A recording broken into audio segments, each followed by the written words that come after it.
चलो चलो जल्दी चलो, सत्संग का समय हो गया। सब लोग सामने आके बैठो। एक एक वचन वाणी को बड़ी सावधानी के साथ सुनो। जब सामने बैठोगे तो मन पर सीधा असर वचनों का पड़ता है, तब ये मन मानता है और सुस्ती नहीं आएगी, इधर उधर नहीं जाएगा। वचनों को एक टक लगा के सुनना चाहिए, क्योंकि वो वचन नहीं है जो पिछले युगों के। ये वर्तमान में हम सब कलयुग के जीवों के लिए जो समर्थ सतगुरु दयाल ने उच्चारण किया कि हम सब कलयुग के जीवों का काम कैसे होगा, किस नाम से होगा और किस सरल सहज युक्ति से होगा। क्योंकि हम सब कलयुग के जीव बहुत कमजोर हैं, बहुत गंदे हैं। ऐसे गंदे कमजोर जीवों के लिए सतगुरु दयाल ने अपना चरण इस समृत लोक मंडल पर रखा, हम सब जीवों के कल्याण के लिए, देश समाज के सुधार के लिए, जीवात्माओं के उद्धार के लिए, यानी दोनों काम के लिए आए। जो दोनों काम के लिए आया, हमने आपने उसको किसी तरह समझ नहीं पाया, पहचान भी नहीं पाए, क्योंकि उनके वचनों को संभाल के रखा नहीं। जैसे अन्य वचन आप सुनते रहते हो, उन्हीं में इनकी गणना गिनती कर ली आप, तभी तो सब लोग मुसीबत आपत्ति में फंस गए। अगर मान लेते हैं तो ये वचन सब तरफ से बचाने वाले हैं। जिन्होंने माना वो बचे हैं, नहीं माना तो निंदा आलोचना बुराई में फंसे पड़े। वो उधर का काम कर रहे हैं, आप इधर का काम कर रहे हैं। ये तो अपनी अपनी समझ और पकड़ है वचनों की। जब वचनों को पकड़ोगे तो बुराइयां छूट जाएंगी। बुरे कामों से, बुरे खान पान, बुरी संग सोबत कर्मों से अलग हो जाओगे, तभी तो इधर से उधर चलना होगा। गंदगी में पड़े रहोगे, यहाँ से जा ही नहीं सकते हो, क्योंकि आगे वो खड़ा है धर्मराज दरबार में सबका जहरा ले। वो सबकी तलाशी लेता है कि कौन से कर्म आपने किए हैं, उनकी अदायगी नहीं हुई और ये गंदगी लाद के उधर नहीं जा सकते, फौरन रोक देता वो। लेकिन सतगुरु दयाल ने वो युक्ति हमें आपको दी कि सत्संग सुनकर, सेवा करके और भजन करके ये गंदगी यहीं पर उतार दो और निकल चलो। घाट जगाती क्या करे जब सिर बोझ न हो। जब तुम्हारे सिर पर कोई बोझे कर्मों का नहीं रहेगा तो घाट जगाती क्या करेगा। वो धर्मराज भी क्या कर सकता है। और सतगुरु दयाल हमारे आपके उस नाम की कमाई का और सेवाओं का जो लेखा जोखा रखते हैं, उसी से काल के कर्मों की बही को फाड़ देते हैं और जीव को निकाल के ले जाते हैं। ये उनकी दया और कृपा का प्रमाण है। लेकिन दया कृपा जब आप यानी प्राप्त कर सकते हो जब उनके वचनों को मानोगे। अभी तुम गंदगी में फंसे हो, कहते हम सतगुरु को मानते हैं, हम सतगुरु के शिष्य हैं, हम उनके ये हैं वो हैं। ये तुम्हारा कहना व्यर्थ है। जब तक मन बुद्धि चित्त गंदगी में फंसा रहेगा, आप सतगुरु के वचनों को समझ ही नहीं सकते हो, क्योंकि वो गंदगी से निकालने आए और तुम गंदगी में फंसते चले जा रहे हो। जबकि समृद्ध दाता दयालु ने ये आदेश किया, ऐ संत मत के प्रेमियों, अगर संत मत की साधना करके अपने घर जाना चाहते हो तो सर्वप्रथम 3 बातों को सदा याद रखो। न किसी की निंदा करो और न निंदा सुनो, नहीं तो उसके पाप कर्मों के बोझे से आप लदे बने रहोगे। एक तो तुम्हारे पास पहले ही इतना बोझा लदा है पहाड़ों जैसा, और अभी लाद रहे हो तो तुम कभी घर नहीं जा पाओगे। 3 बातें सदैव रखी कि न निंदा करना किसी की और न सुनना, और कम खाना जिससे आलस न हो, नींद ना आवे, नहीं तो सत्संग भी नहीं सुन पाओगे और भजन भी नहीं कर पाओगे, सेवा भी नहीं कर पाओगे। उतना खाओ जितना पचा सको, जितना शरीर स्वस्थ रहे। ज्यादा खाने से कोई ज्यादा ताकत नहीं आती, वो तो मशीन के पचाने पर जब वो पचा लेगी सही तरीके से तब आपको थोड़े में शक्ति दे देगी, और पचता नहीं तो फिर वो बेकार होता है। अन्न भी खराब कर रहे हो, मशीन भी खराब कर रहे हो, समय भी नुकसान कर रहे हो, कितना आप हानि कर रहे। इसलिए उनको कहना पड़ा कि संत मत के साधक के लिए 3 चीजें अनिवार्य है, न किसी की निंदा करना, न निंदा सुनना, नहीं दोनों के ये दूसरे के पाप के बोझों से तुम लदे रहोगे, तुम उसकी सफाई कर रहे हो, तुम गंदगी ला रहे हो, ये भी नहीं मालूम उनको। और बर्दाश्त करना, तीसरा है बर्दाश्त करना, जो कुछ कहे उससे सुन लो, क्योंकि ये बर्दाश्त का समय, ये लड़ने झगड़ने का या उसके अनुसार तुम्हें अपनी रहनी गहनी बनाने का अधिकार नहीं है। अगर तुम ही वही काम कर लोगे तो तुम्हारे उसमें अंतर क्या होगा। कहा जो तान के वचन सुनता है वो समर्थ मालिक का सच्चा सेवक कहलाता, सबकी सुनता है। जिसने गुरु के वचनों को सुना है वो सबकी सुन के पकड़ेगा नहीं, जानता है कि ये तो गंदगी है, सुनता रहेगा, अपने मार्ग पर चलता रहेगा। धीरे धीरे वो अपनी मंजिल पर पहुंच जाएगा। तो ये निंदा बुराई करने वाले यहीं पड़े रहेंगे, क्योंकि उनकी समझ में नहीं अभी आ रहा कि निंदा बुराई करना कोई संत मत का सिद्धांत है, कोई गुरु का आदेश, कोई हुक्म है, कोई उनके ऐसे वचन है। ये तो जानकारी जब होगी जब सत्संग वचनों को सुनोगे, और जब इन्हीं गंदगी में पड़े रहोगे तो वचन आपको सुनाई नहीं देंगे। जहाँ वचन सुनाई नहीं देंगे वहीं आप फंस जाओगे। तो इसलिए महापुरुषों ने बहुत समझा के कहा, एक एक वचन को इस तरीके से कहा जैसे माँ बाप अपने छोटे बच्चों को समझाता है।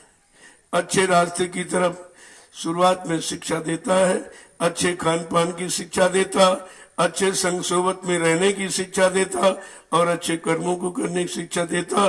क्योंकि बेटा से ही यानी पुत्र बाप की ख्याति होती है, बाप की प्रशंसा होती है, बाप की पहचान होती है। जब बाप अपने बच्चों को इस तरीके से बनाना चाहता है तो सदगुरु दयाल क्या अपने जीवों को खराब बनाना चाहते, क्या बुराई में रखना चाहते हैं, क्या उनको बुरे कर्मों में फंसा के रखना चाहते? अरे जो निकालने आया है वो फंसाने के किसी काम को नहीं करेगा। अगर फंसाने का सामान दे देगा तो हम आप कभी नहीं निकल पाओगे, और हम आप दरबार में आते फंसाने का सामान मांगते। एक तो पैसे से फंसे, पहले से फंसे, क्योंकि काल ने जो कर्मों का जाल बनाया वो फंसाने के लिए बनाया। उसी कर्मों के जाल में हम आप फंसे हुए हैं, और फिर भी और उसी का सामान मांगते रहते हैं। ये दे दीजिए, ये दे दीजिए, ये बना दीजिए, ये सुधार दीजिए, बच्चा दे दीजिए, बेटा दे दीजिए, पति दे दीजिए, पत्नी दे दीजिए, यानी पद दे दीजिए, बढ़ाई दे दीजिए, सम्मान दे दीजिए, सामान दे दीजिए। ये तो सब काल का है। जब काल के सामान को भी आपने समझा नहीं है तो फिर दयाल के सामान को कैसे पकड़ोगे? और दोनों का सामान पकड़ नहीं सकते हो, एक ही पकड़ सकते हो। चाहे दयाल का पकड़ लो, चाहे काल का पहले से पकड़े और बना लो।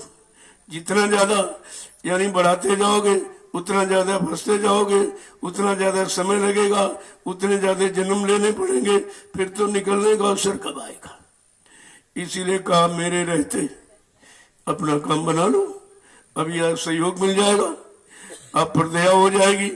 लेकिन जब समर्थ महापुरुष अपना काम करके चले जाएंगे फिर हम आप कुछ कर नहीं सकते, क्योंकि स्वयं शक्ति सामर्थ्य इतनी नहीं है कि उनके वचनों को हम पकड़ सके। जब वचन होते हैं तभी आप सो जाते हो कि देखो वचन नहीं, तुम्हारे को सहन बर्दाश्त हो रहा, मन को बिल्कुल बर्दाश्त नहीं होता, एकदम बेचारा नीरस और उदास हो जाता है और सो जाता है। अभी वचन नहीं बर्दाश्त हो रहे तो वचन अपनाओगे कैसे? फिर उन वचनों पर चलोगे कैसे? उन वचनों का लाभ कैसे मिलेगा?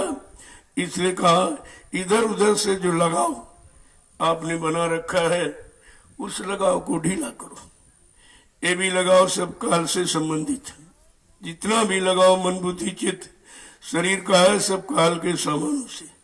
अभी दयाल को सामान को भी समझा कहा। तो बताया जा रहा कि काल का सामान क्या है, दयाल का सामान क्या है, आपको कौन सामान पकड़ना है, कौन छोड़ना है।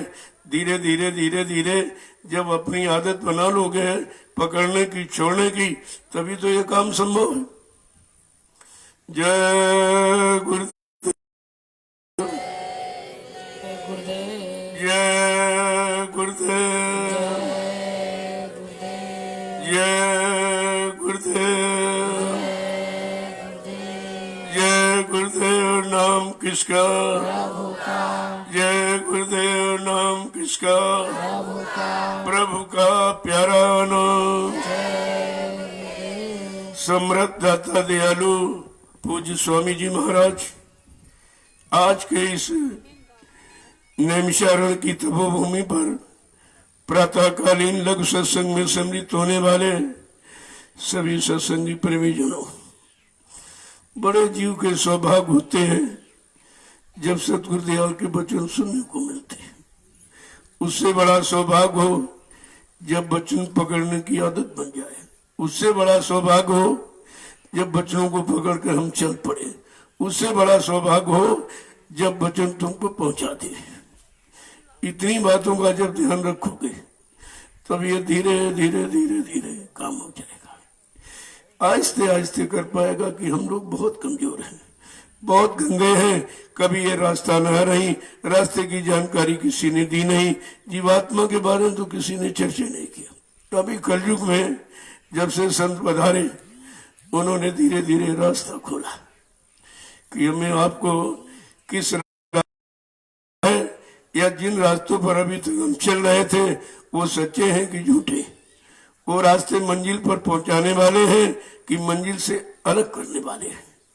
इतनी भी जानकारी अभी तक नहीं हो पाई है क्योंकि बच्चों को कोई पकड़ता नहीं। जब यहाँ आते हो उसी दैनिक क्रिया में फंसे रहते हो जो घर में करते हो। अरे यहाँ आए हो तो ये इरादा रखो कि हमको ज्यादा से ज्यादा सत्संग वचन पकड़ने हैं, उसके अनुसार हमें अपनी रहनी गहनी बनानी है ताकि हमको सत्संग वचनों का लाभ मिल जाए। और वही पुरानी रहनी गहनी जो घरों में वही यहाँ करते वाकई, तभी तो आप फंस जाते। अभी देखो लोग चले जा रहे हैं, इनका क्या मतलब हुआ है? अरे इतनी शौक होनी चाहिए वचनों की, इतनी भूख प्यास, इतना नशा चढ़ना चाहिए कि एक वचन छूटने पावे। पहले ये करो, बाद में दैनिक क्रिया बाद में कर लेना, वो तो हो सकती। लेकिन सब अभी तक तो हम तो अभी सो रहे हैं, तुम इधर उधर घूम रहे हैं। उनकी समझ में यह थोड़ी आता वचन क्या है। वो तो आ गए कहते बस हो गया। अरे जमीन में आने का लाभ नहीं है, जमीन पर कुछ करने का लाभ मिलेगा। वो करना आपको कुछ नहीं, न वचन सुनना है, न सेवा में लगना है, न भजन करना। जब वचन नहीं सुनोगे तो सेवा कैसे करोगे? कौन सी सेवा करें? सेवा तो आप रोज करते हो, परिवार की सेवा, बाल बच्चों की सेवा, देश की सेवा, समाज की सेवा। ये सेवा सब तुम्हारे स्वार्थ संबंधित, शरीर मान सम्मान तक सीमित है। लेकिन परमार्थी सेवा जिसमें तुम्हारा कोई स्वार्थ नहीं, जैसे आप सपोज ये मिट्टी डाल रहे हो, जिसमें आपका क्या स्वार्थ है?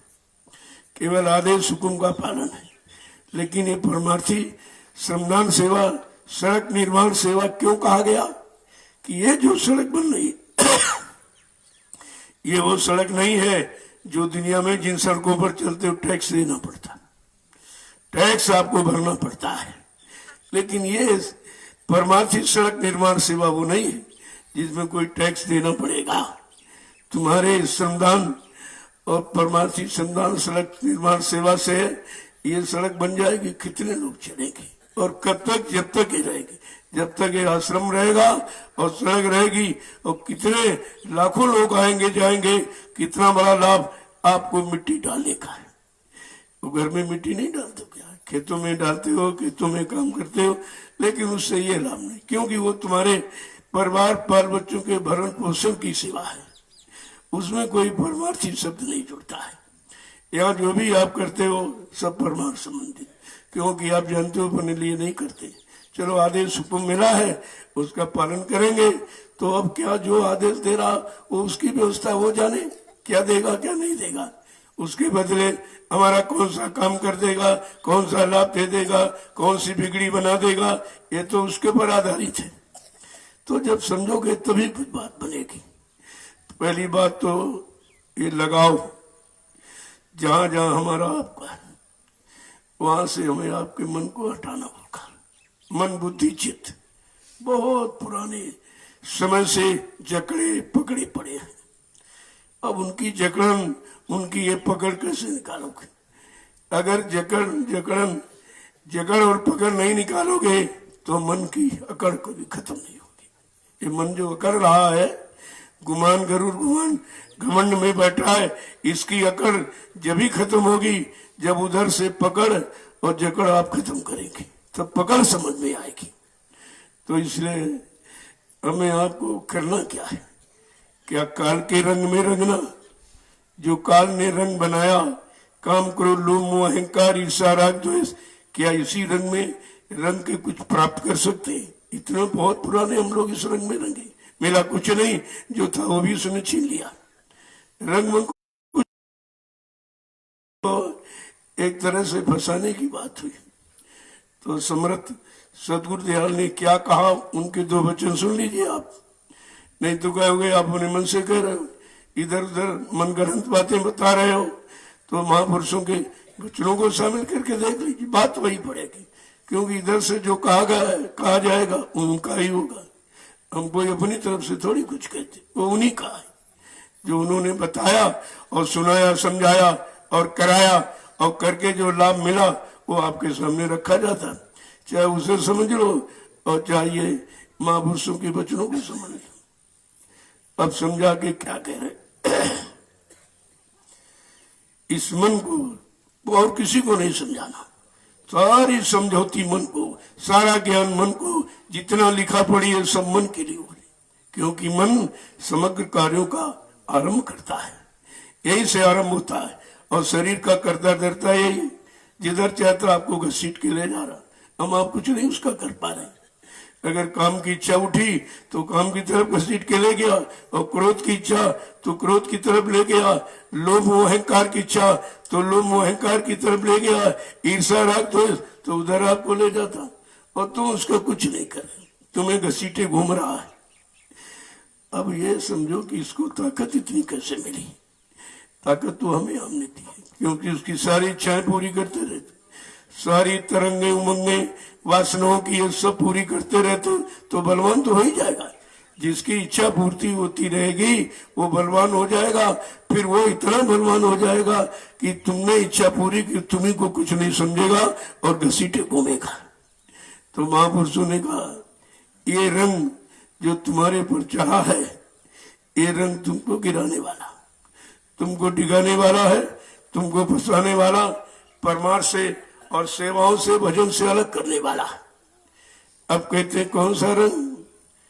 कि अरे मन रंग जा सतगुरु प्रीति, अरे मन रंग जा सतगुरु प्रीति, अरे मन रंग जा सतगुरु प्रीति, अरे मन रंग जा सतगुरु प्रीति, और ना हो किसी का मीत, और ना हो किसी का मीत, और ना हो किसी का मीत, और ना हो किसी का मीत, अरे मन रंग जा सतगुरु प्रीति, अरे मन रंग जा सतगुरु प्रीति। अब सम्राट महापुरुष समझा के कह रहे हैं, अरे मन तू सतगुरु की प्रेम से रख गया, उनसे प्रेम, अभी तक प्रेम किया है वो सब फंसाने वाले थे। अगर इनसे प्रेम कर ले तो ये निकालने वाले हैं। ऐसा मीत माने कोई सहयोगी, कोई मित्र, कोई संभाल करने वाला दूसरा या नहीं है। उन्हीं को अपना मीत, अपना मित्र, अपने यार दोस्त बना लिया। आगे क्या कह रहे हैं?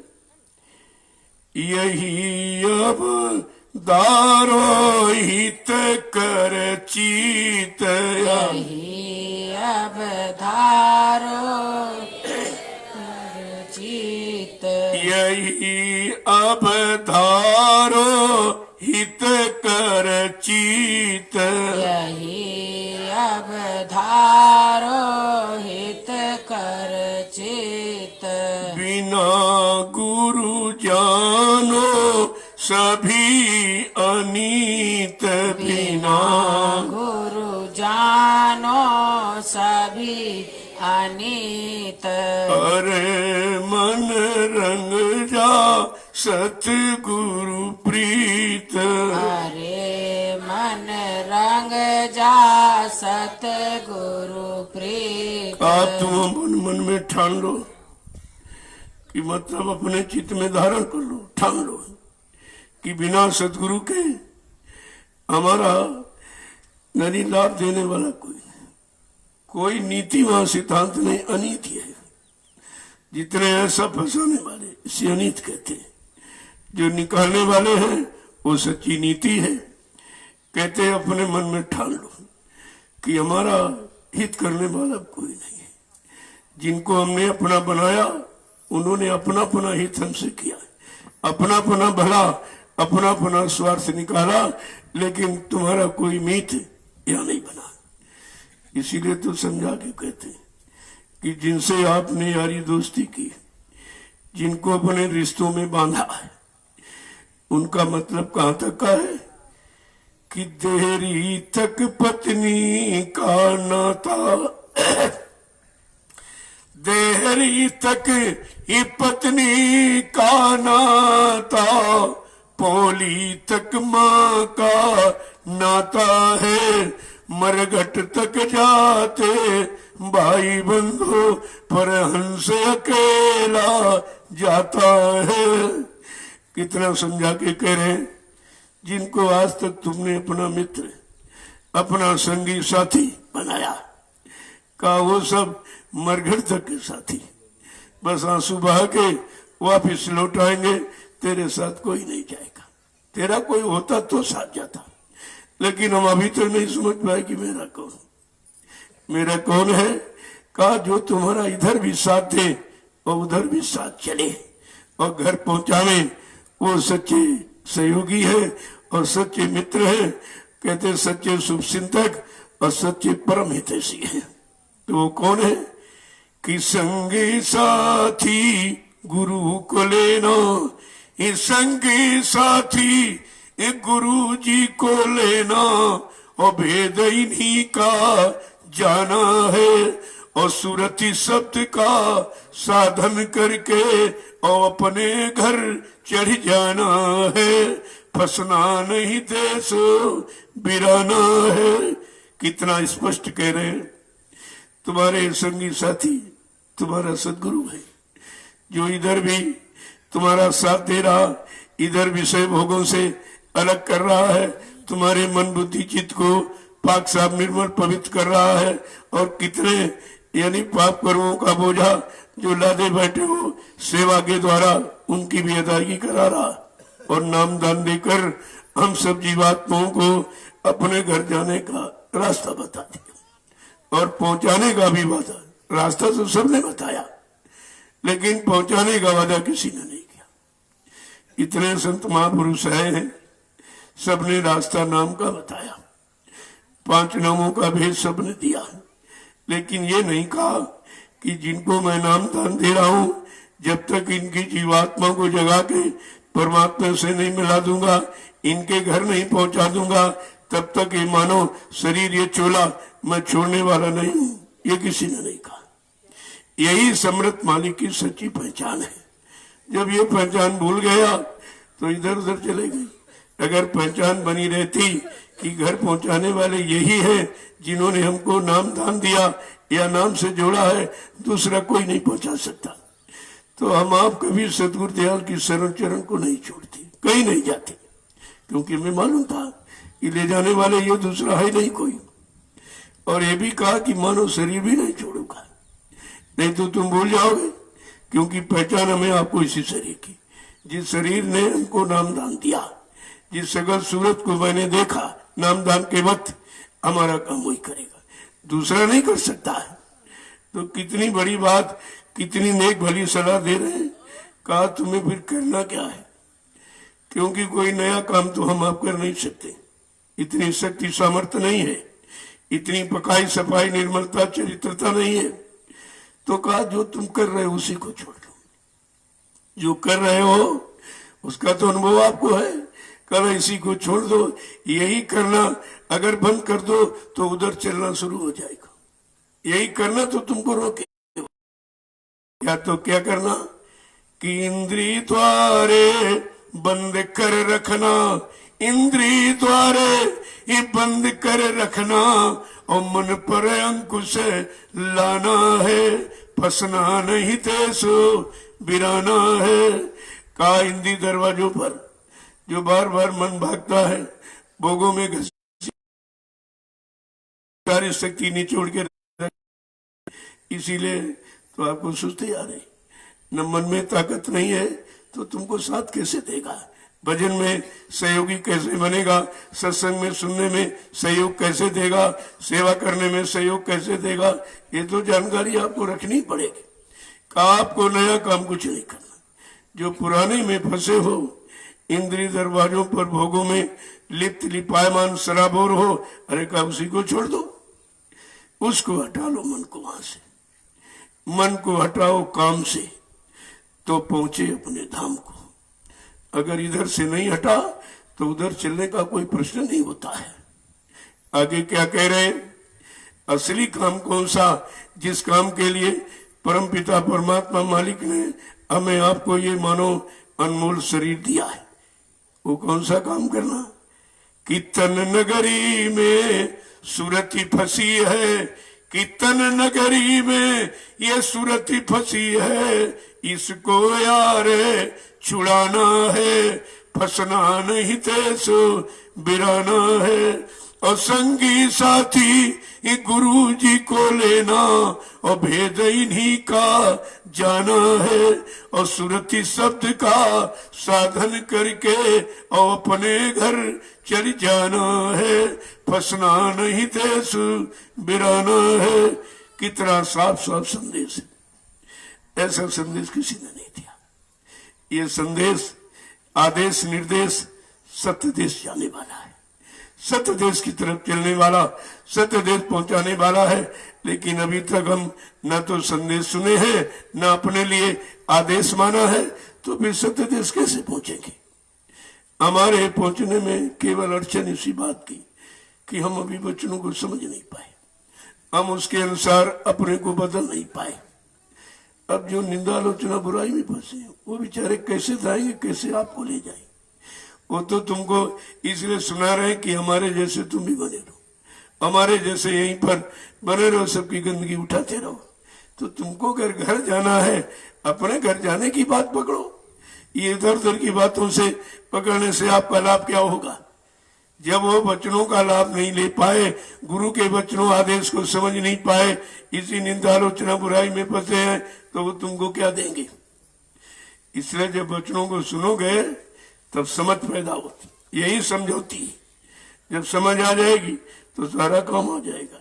अब आगे क्या कह रहे कि गुरु से लेना जाऊन चीत, गुरु से लेना जाऊन चित, गुरु से लेना जाऊन चीत, गुरु से लेना जाऊन चित। तजो सब कलमल रहो अजीत, तजो सब कलमल रहो अजीत। अरे मन रंग जा सतगुरु प्रीत। हरे मन रंग जा सतगुरु प्रीत। कहते अब आपको प्रसाद क्या लेना गुरु से? का चेतना जिससे जाग जाओ। जागने की युक्ति, जागने के वचनों का प्रसाद लेना है। ये प्रसाद आपका काम करेगा। यही दया लेने का, पाने का सच्चा तरीका है। जब वचनों को भूल जाओगे तो दया से बहुत दूर चले जाओ। फिर तुम कितना यहाँ पड़े रहो, पड़े रहने से काम नहीं होगा, खड़े रहने से काम होगा।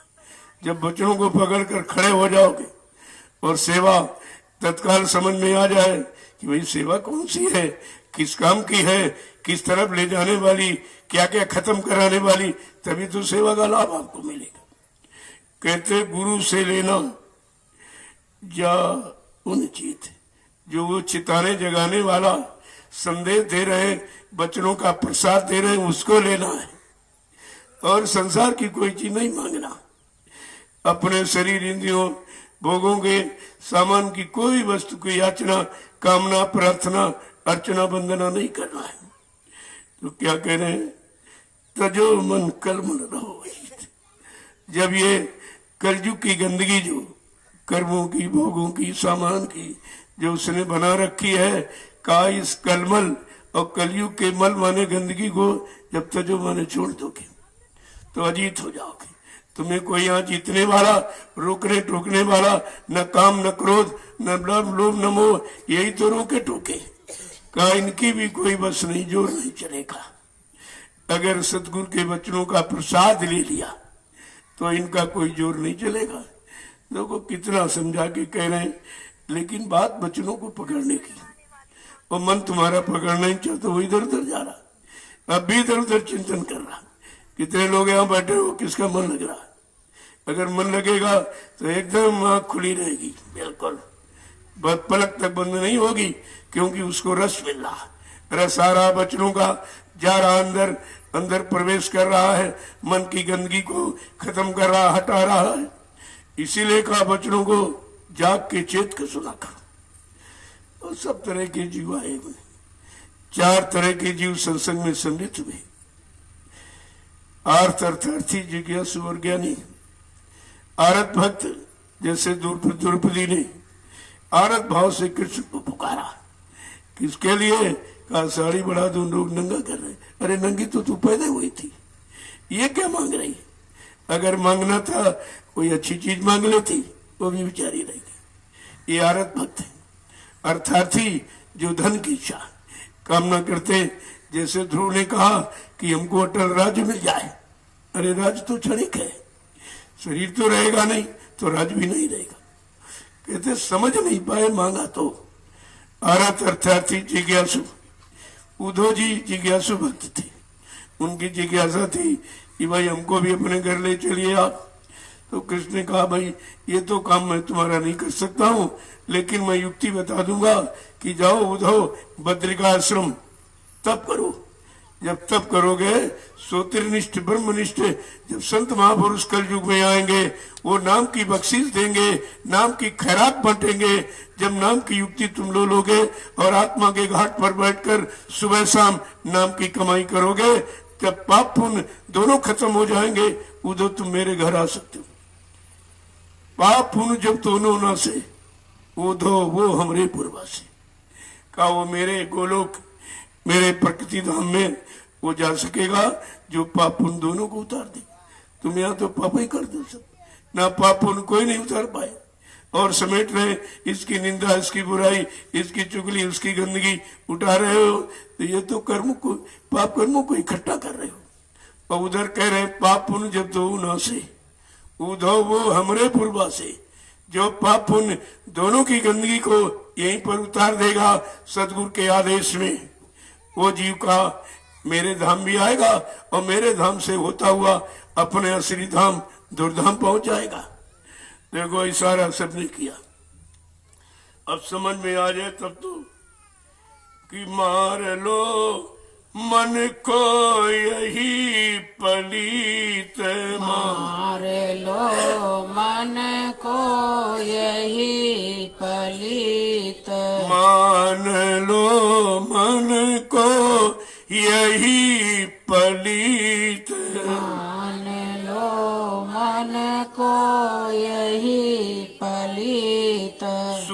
सूरत में धरो सत्य की रीत, सूरत में धरो शब्द की प्रीति, सूरत में धरो सत्य की रीत, सूरति में धरो शब्द की रीति। अरे मन रंग जा सतगुरु प्रीति, अरे मन रंग जा सतगुरु प्रीति। को मन को मारने वाला, जलाने वाला ये पलीता नहीं कहते, पलीता लगा दो, जला दो इसको। कहा ये मन इसी शब्द की पलीति से जड़ेगा और किसी से डरता नहीं है और किसी से कमजोर नहीं होगा। काम करो, लोभ मोह अहंकार इसका कोई छोड़ा नहीं सकता। कोई भी युक्ति ताकत किसी के पास नहीं है। केवल जाके लगे शब्द की चोट, जो भय सतगुरु की ओट। जिन्होंने सतगुरु का सहारा लिया और ये नाम बाण, शब्द बाण है नामदान, इसको आगे रखा, इसकी कमाई जब हो जाएगी तो साधु सिंह समान है। गर्जे अनुभव ज्ञान और काम क्रोध लोभ मोह और छोड़ भगे मैदान, ये तब छुटकारा होता है। ऐसे छुटकारा नहीं होता। कहते पहले आदत बनाओ कौन सी, छोड़ने की, फिर आदत बनाओ पकड़ने की। आदत दोनों है। एक आदत हमारी आपकी मन की काम करो लोग को पकड़ने की बनी, और सतगुरु दयाल आपको वही आदत कहते छोड़ने की आदत बना। तो छोड़ो कहते शील क्षमा संतोष विरा विवेक, ये इनके काट है।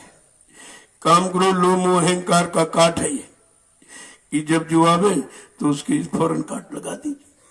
शील क्षमा संतोष संतोष विरा विवेक, ये जब दोनों चीजें मालूम हो तब आप काट लगाओ। किसका कौन सा काट है, कौन किससे हटेगा मिटेगा, तो ये तो जानकारी बगैर वचनों के हो नहीं सकती। सत्संग आपको यही सिखाता है। तो कहा नियम बनाओ, आदत बनाओ कि सुबह हमको 4 बजे उठना है। एक छोटी सी प्रार्थना सतगुरु दयाल से भजन की शक्ति पाने की दया की भीख मांगनी है, और कोई प्रार्थना नहीं। इसीलिए यही प्रार्थना हमको कराई जाती है कि गुरु से, सतगुरु से, अपने सच्चे मालिक से दया की भीख मांगो कि हमको दया दे दो, मैंने मन बुद्धि चित्त को पाक साफ निर्मल पवित्र कर दो, हमको विवेक और ज्ञान सच्चा दे दो, ताकि मैं आपके वचनों को सुन सकूं और पकड़ सकूं और पकड़ के चल सकूं और अपने घर पहुंच सकूं। इस तरह की हमें आपको ये भी मांगनी, क्योंकि संत मत इन सबसे न्यारा मत है। संत मत सबसे न्यारा है, इसीलिए कि वेद संत मता वेद नहीं पामे। जो 4 वेद 6 7 18 पुराण 19 उपनिषद और 36 ऋचाएं, ये धर्म चर्चा का ये भी संत मत को नहीं प्राप्त कर। ये सब शरीर इंद्रियों तक ही सीमित है, और ये संत मत सबसे न्यारा अनोखा है, जो मतलब सतलोक सचखंड पहुंचाने वाला। और बाकी जितने हैं ये सब काल माया के देश में रहने वाले। तभी तो कहा है लोक वेद में जे फंसे 5 नाग डस खाएं, और जन्म जन्म दुख में रहे और रोमे और चिल्लाए।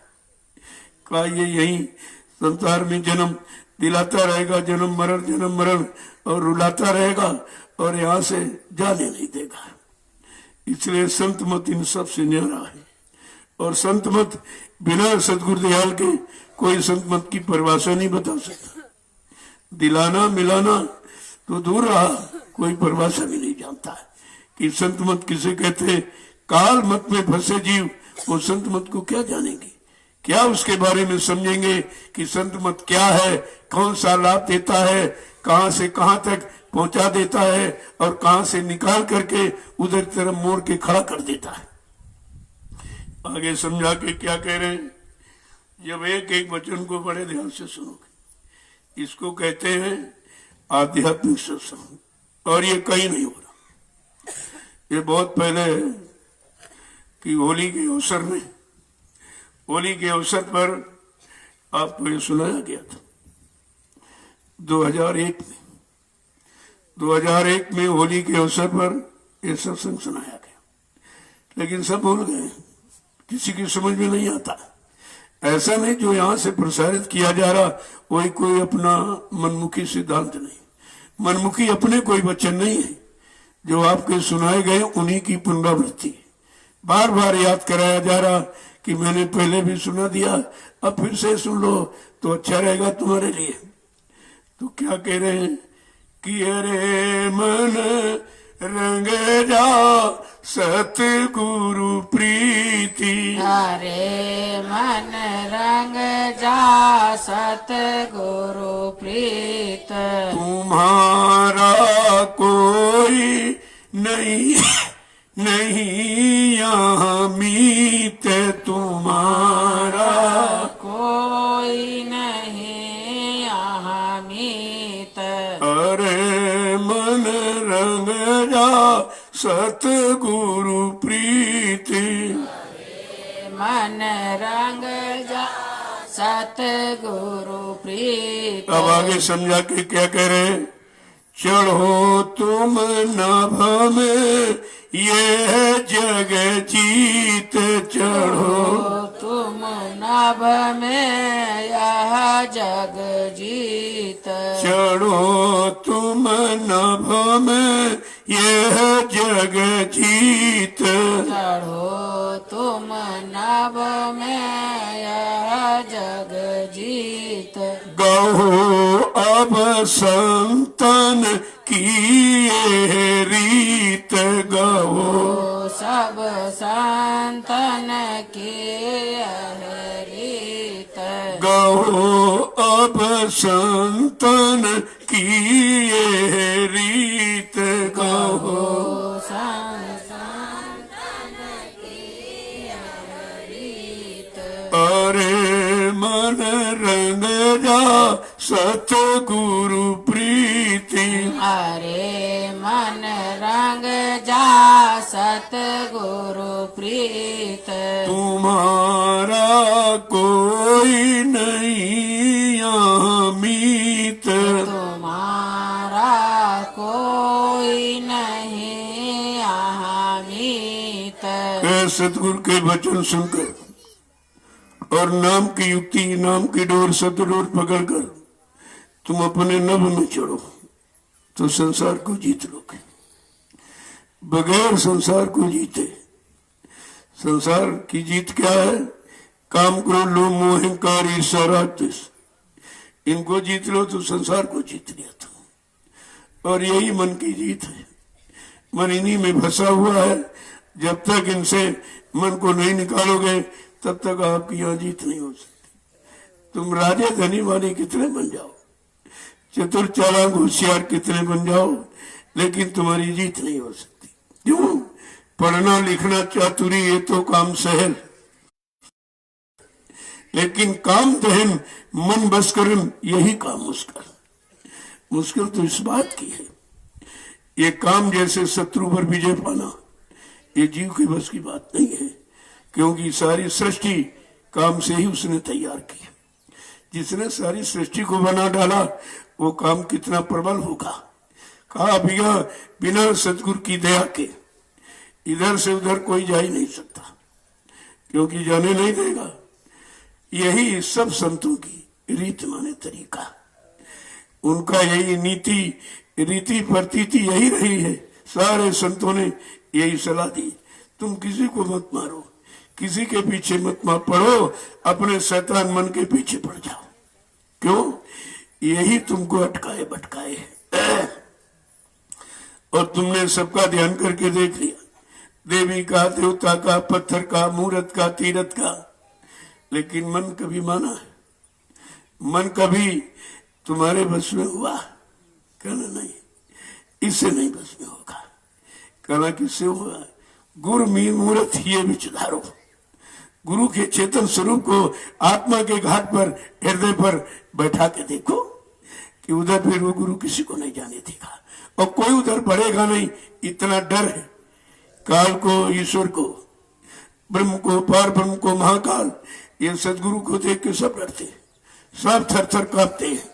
जो भूमंडल पर आया है इतने बड़े काम को लेकर, सारी जीवात्माओं को काल माया के देश से जबरदस्ती अपनी तपस्या त्याग बल के बस पर, अपने बल के ऊपर कहा निकाल के ले जाऊंगा, तू क्या करेगा? चैलेंज करते, तू क्या करेगा? मैं इनको निकाल के ले जाऊंगा। ये जीवात्मा तेरी नहीं है। अरे तुझे वरदान में दिया गया था, लेकिन फंसाने के लिए नहीं दिया गया था।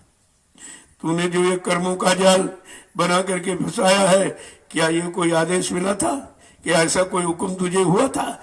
तुमने केवल अपना व्यक्तिगत स्वार्थ, व्यक्तिगत मंडल लोग बसाने के लिए तूने ये चाल की है, और ये कर्मों का जाल बनाकर सारी रूहों जीवात्माओं को फंसा लिया है।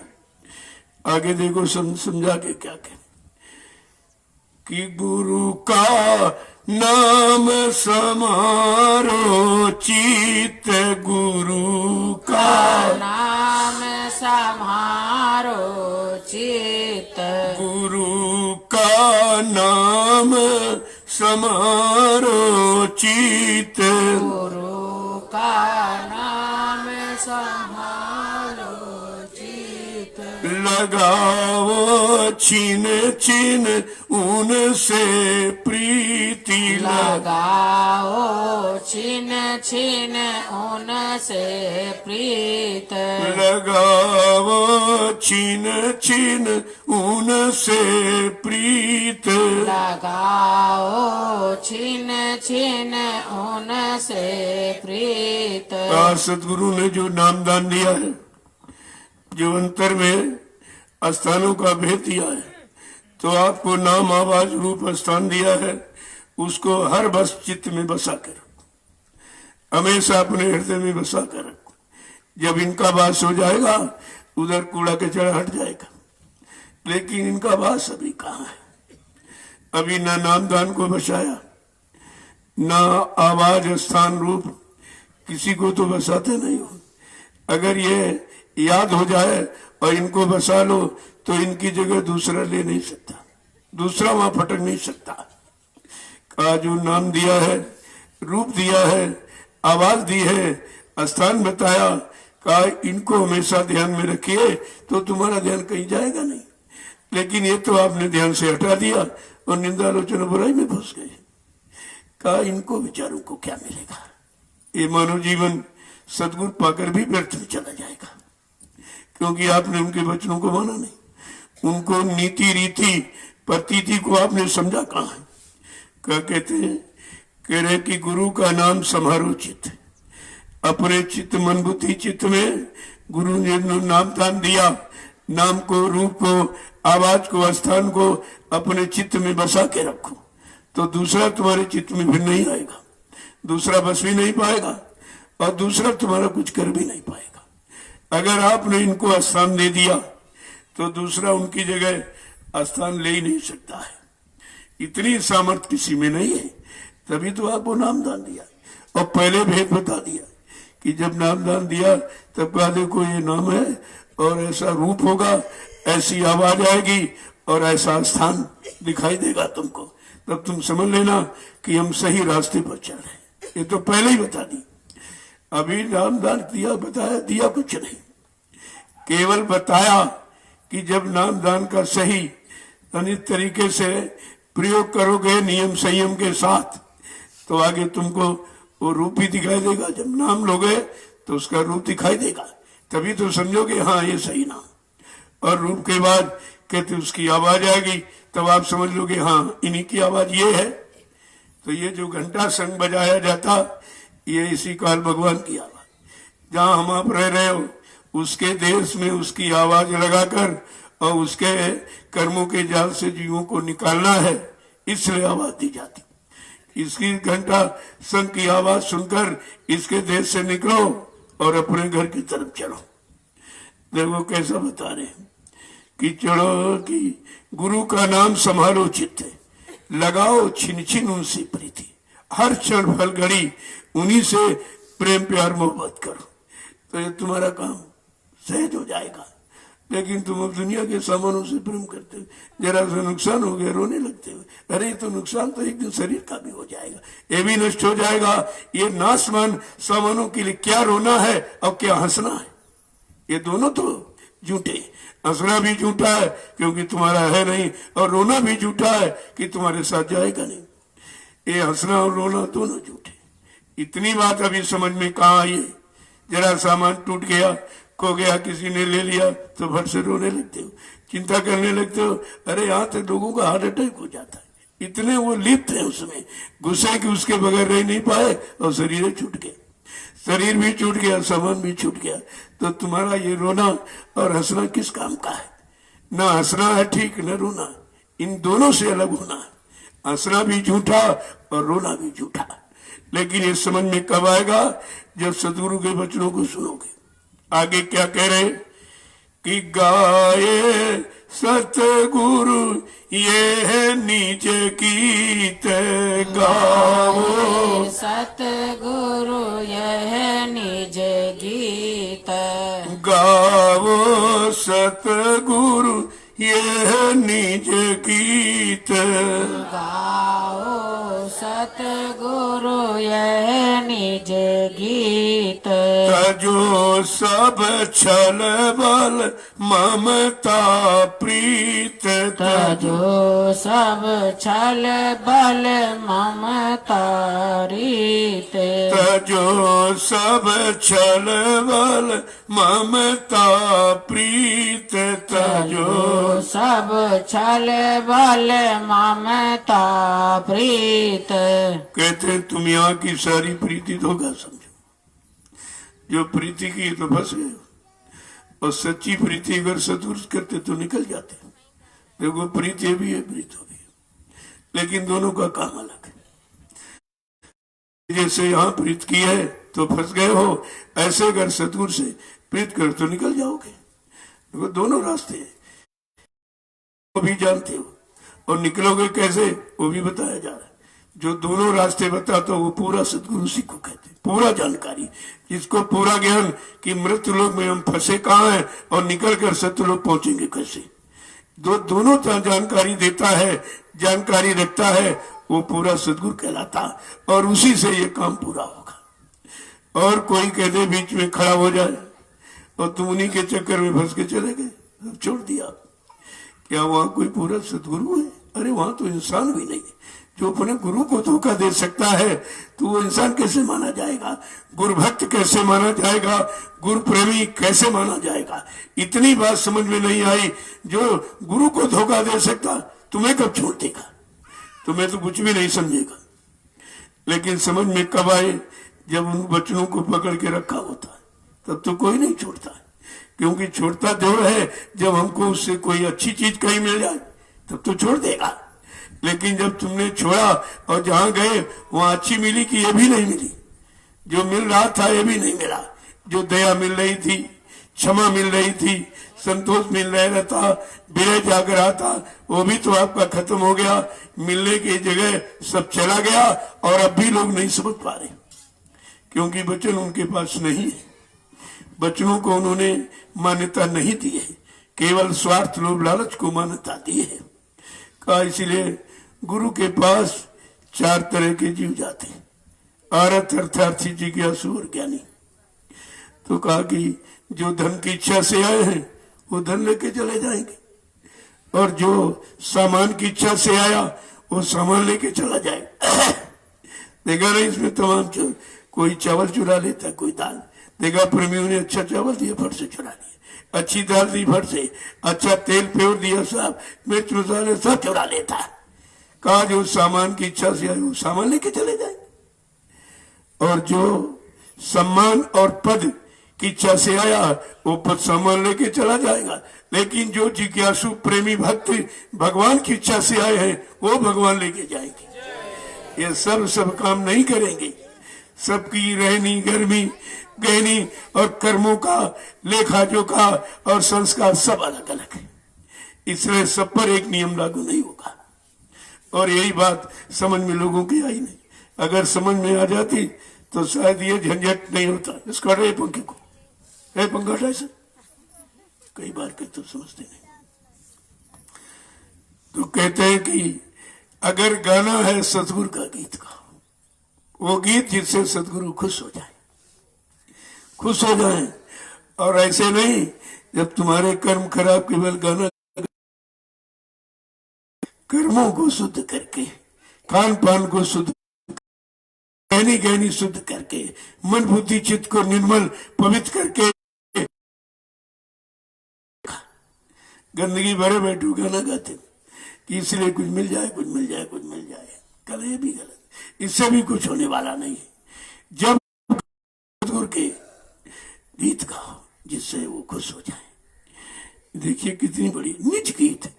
निज माने उनको, निजी उनको खुश करने वाला गीत क्या है? उनके वचनों का पालन, उनके वचनों का पालन। और उनको पाने की विरह वेदना से जो आवाज निकलेगी वो उनको पाने की होगी। इसीलिए कहते हैं कि जिसने पाया विरह से पाया। मीरा ने पाया विरह से पाया, सैजोबाई ने पाया विरह से पाया, कबीर, नानक, पलटू, रविदास जितने भी आए सबने विरह से पाया। तभी तो कहा हंसी हंस कंठ न पायो और जिन पायो तिन रोए, और हंसे खेले प्यू मिले तो कौन सुहागन होए। बिन रोए नहीं पाइयो साहब का दीदार। एक भ्रष्ट अंधों ने कह दिया, लेकिन रोना तो रोज रोते हो, लेकिन ये रोना नहीं, विरह का आंसू। विरह का आंसू जब गिरेगा तो मालिक उसे बर्दाश्त नहीं करता है, क्योंकि उसके लिए होता। और आंसू था विरह का। और इन स्वार्थी लोभी लालचियों ने पुतले पर आंसू गिरवा दिए। जो आंसू गुरु के लिए थे वो पुतले पर गिरवा दिए। क्या इन आंसू की कीमत कोई चुका सकता? ये आंसू की कीमत नहीं कोई चुका सकता। जो आंसू गुरु के लिए था लोगों ने पुतले पर गिरवा दिया। देखिए कितना बड़ा, कहां की चीज कहां लगा दी। ये भी तो अन्याय है, ये भी तो गुनाह है, ये भी तो पाप है। इसकी कितनी बड़ी सजा। जो आंसू यानी गुरु के लिए था वो पुतले पर गिरवा दिया गया, और किसी ने समझ नहीं पाया, और अब भी लोग नहीं समझ पा रहे। कितना मैंने 8 साल यही सब कहा है मन से लगाकर कि अभी चेत जाओ, जाग जाओ, अभी बचनों को पकड़ो। मुझको नहीं, बचनों को पकड़ो, सदगुरु को पकड़ो, शरण को पकड़ो, चरण को पकड़ो, तो नीति और रीति को पकड़ो तो ये तुम्हारा काम हो जाए।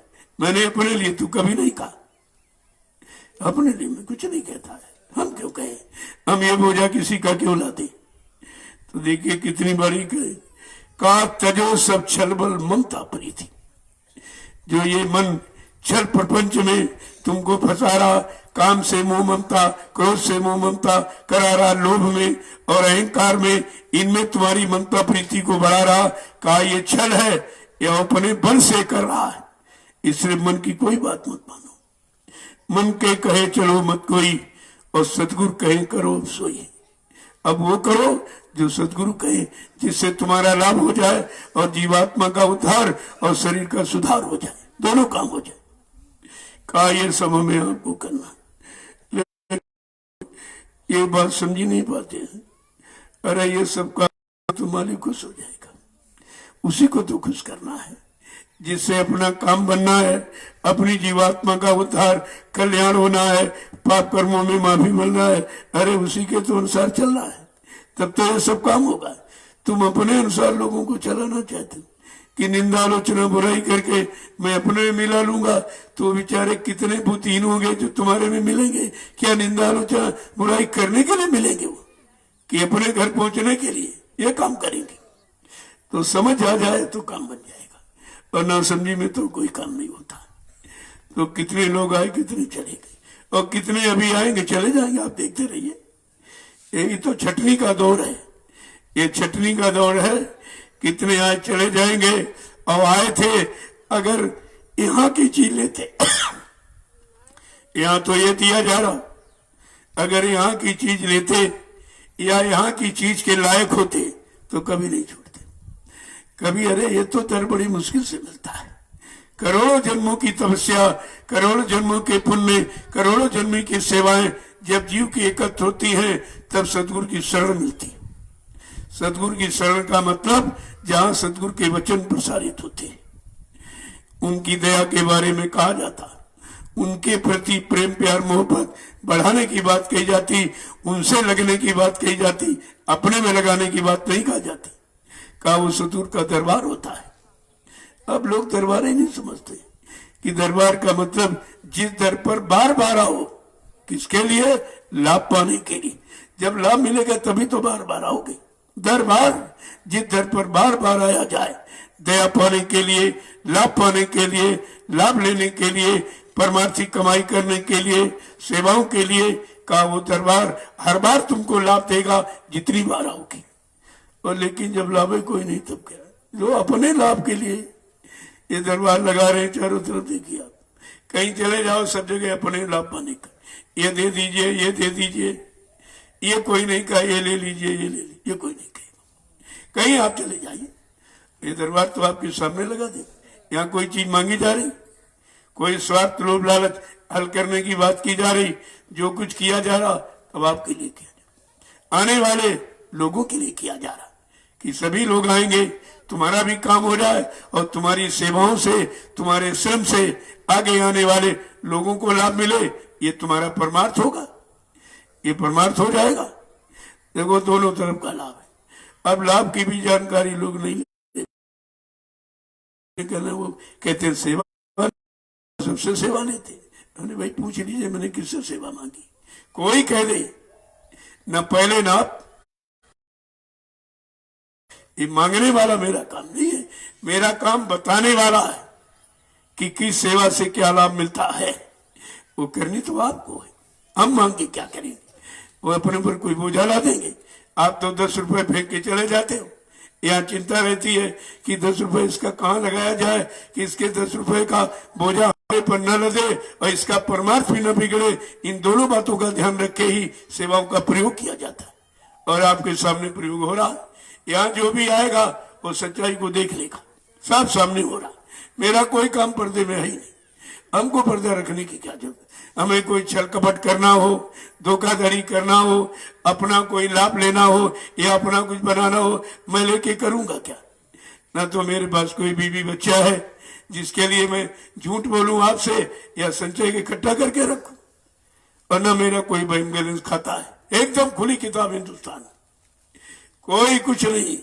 अब कहने के लिए तो कुछ ना कुछ कहेंगे, क्योंकि उनको कष्ट हो रहा कि हम नहीं कर पाए, ये कैसे कर रहे, कोई नहीं कर पाया, ये कैसे कह रहे, सबके मुंह बंद हो गए, ये क्यों कह रहे?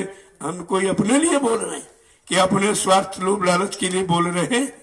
ये तो परमार्थ का कार्य, ये तो होता ही रहेगा, इसे तो कोई बंद ही नहीं कर सकता। और जो बंद कर देगा तो देश की व्यवस्था बिगड़ जाएगी, समाज की व्यवस्था बिगड़ जाएगी, परिवारों की व्यवस्था बिगड़ जाएगी। क्योंकि सेवार्थ धर्मार्थ परमार्थ ही आपको रोक सकता, बाकी स्वार्थ लोभ लालच कभी किसी का काम नहीं कर सकता।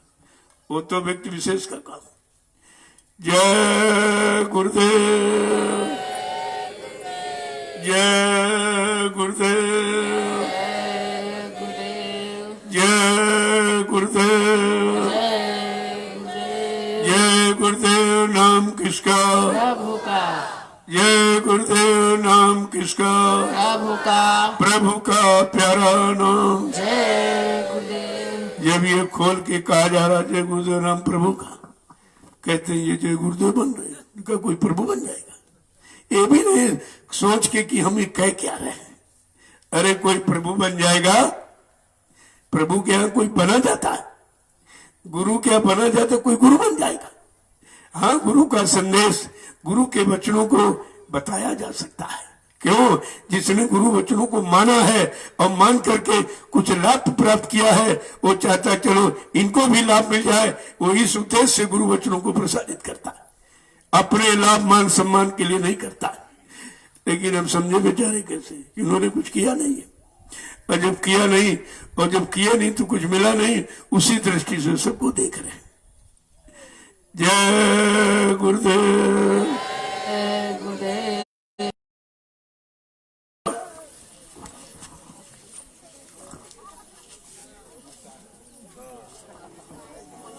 यही आपको जानकारी रखनी चाहिए कि खड़े होने का मतलब, खड़े तो रोज ही होते, अपने मन से भी हो जाते, लेकिन खड़े होने का गुरु के वचनों का पालन, आदेश हुक्म का पालन करने के लिए खड़ा, और बैठना है तो साधना के लिए बैठना, और झुकना है जहां कुछ मिले उठाने के लिए झुकते हो। कोई चीज उठाने के लिए आप झुकते हो, जब कहीं कुछ है नहीं तो झुकना भी व्यर्थ होगा, खड़ा होना भी व्यर्थ है, बैठना भी। ये तीनों शरीर की स्थितियां हैं। अगर इन्हीं स्थितियों को हम समझ लेते तो हम शरीर को इन्हीं स्थितियों में लगा देते तो बुराइयों से बच जाते, क्योंकि इसके अलावा समय नहीं रहेगा आपके। जय गुरुदेव। जोर से बोले बोले बोलना होगा, अभी से बोलो।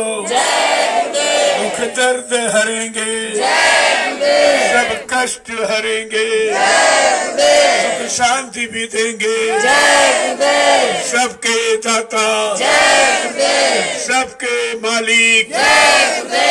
प्रेम से बोले ये नाम नहीं इंसान का, ये नाम है प्रभु का। ये काम नहीं इंसान का, ये नाम है प्रभु का। देखो नाम क्या बता रहा है, ये काम प्रभु, ये नाम प्रभु का। किसी आदमी इंसान का ये नाम हो ही नहीं सकता, प्रभु का नाम है। और ये जो काम है सबको सुख शांति, सबको न्याय सुरक्षा रोजी रोटी देने वाला का ये प्रभु। अरे रोजी रोटी प्रभु ही देता है, इंसान नहीं दे सकता है। और जो प्रभु को भूल गए तो रोजी रोटी की भी समस्या होगी, न रोजी किसी के पास न रोटी मिल रही। ये कारण पर विचार तो कोई करता नहीं कि भाई रोजी क्यों चली जा रही, रोटी में तकलीफ क्यों हो रही है, क्योंकि आपने प्रभु का नाम भुला दिया। अगर प्रभु का नाम लेने लगो तो रोजी रोटी तुम्हारे पीछे घूमेगी, तो तुम्हारे पीछे तुम्हारे लिए ही ये सब बनाया गया, और तुमको क्यों नहीं मिल रहा, क्योंकि तुम उसके अनुसार कार्य नहीं करते, उसके अनुसार अपने जीवन को बना नहीं रहे हो, बिगाड़ रहे हो। जब बिगाड़ोगे तो कैसे मिलेगी? बिगाड़ने के लिए उसने तो आपको सही और शुद्ध रखने के लिए दिया था। ये सब यही तो भूल गए सब। ये नाम खुद ही परिचय दे रहा है। दुख मुसीबतों से कौन हटाएगा, कौन बचाएगा, कौन तुम्हारी रक्षा हिफाजत करेगा? क्या किसी नाम ने ऐसा कभी कुछ कहा, या जो लोगों ने आवाज लगाई या इस तरह की आवाज लगाई? सब ने अपने स्वार्थ लोभ लालच की, ये दे दीजिए, दान कर दीजिए, पुण्य कर दीजिए, सामान दे दीजिए, जमीन दे दीजिए, सोना चांदी दे दीजिए, ये तो मांग होती नहीं। लेकिन लोगों को सुख शांति मिले, सबको लाभ मिले, सबको रोजी रोटी मिले, सब ईमानदारी से खेती दुकान दफ्तर बिजनेस व्यापार मजदूरी का काम करें और बचे हुए समय में भगवान का भजन करें। काम तो इसलिए होना चाहिए, उनसे सब जुड़ा रहता तो आज हमारा आपका पारिवारिक जीवन, सामाजिक जीवन, व्यवहारिक जीवन ये कष्ट में नहीं होता। हम लोग रोते चिल्लाते दिखाई नहीं देते, परेशान होते दिखाई नहीं देते, बीमारियों के ग्रसित लड़ाई झगड़ों में फंसे दिखाई नहीं देते। तो कारण क्या है? बगैर कारण के निवारण नहीं होता। अभी तक कारण पर विचार नहीं किया गया और बताया जा रहा, तो ऐसा समझ में आ रहा हमको सुनाई नहीं देता किसी को। जब अपने लोग नहीं सुन रहे, अपने लोग निंदा आलोचना बुराई में फंसे, तो दुनियादार बेचारे उन्होंने तो सुना ही नहीं, उन्होंने गुरु दर्शन किया नहीं, गुरु वचन सुना नहीं है, उनकी दया कभी ली नहीं, आदेश हुक्म का पालन किया नहीं है, वो तो बेचारे ऐसे बैठे। लेकिन जो गुरु को दे दर्शन किया, वचनों को सुना, कितने साल रहे, वो सब निंदा आलोचना बुराई में फंसे पड़े। ये गुरु का सिद्धांत है? क्या गुरु ने कभी ऐसा कहा किसी वचन में, किसी सत्संग में कोई ऐसा आदेश हुक्म दिया है?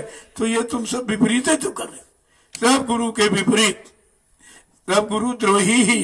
अरे वचनों को न माना तो गुरु द्रोहिता मानी जाती। जय गुरुदेव,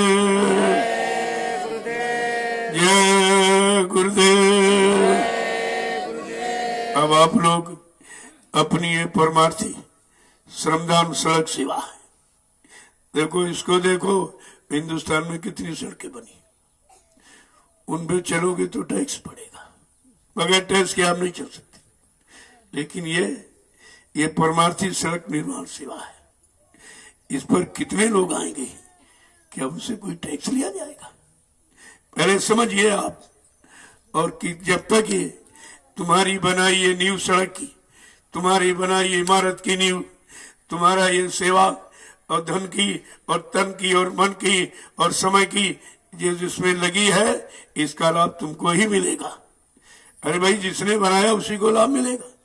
प्रयोग तो बहुत लोग करेंगे, लेकिन जिसने प्रयोग के काबिल ये व्यवस्था बनाई है, लाभ तो उसके खाते में जाएगा। बात तो इसलिए वहां से है।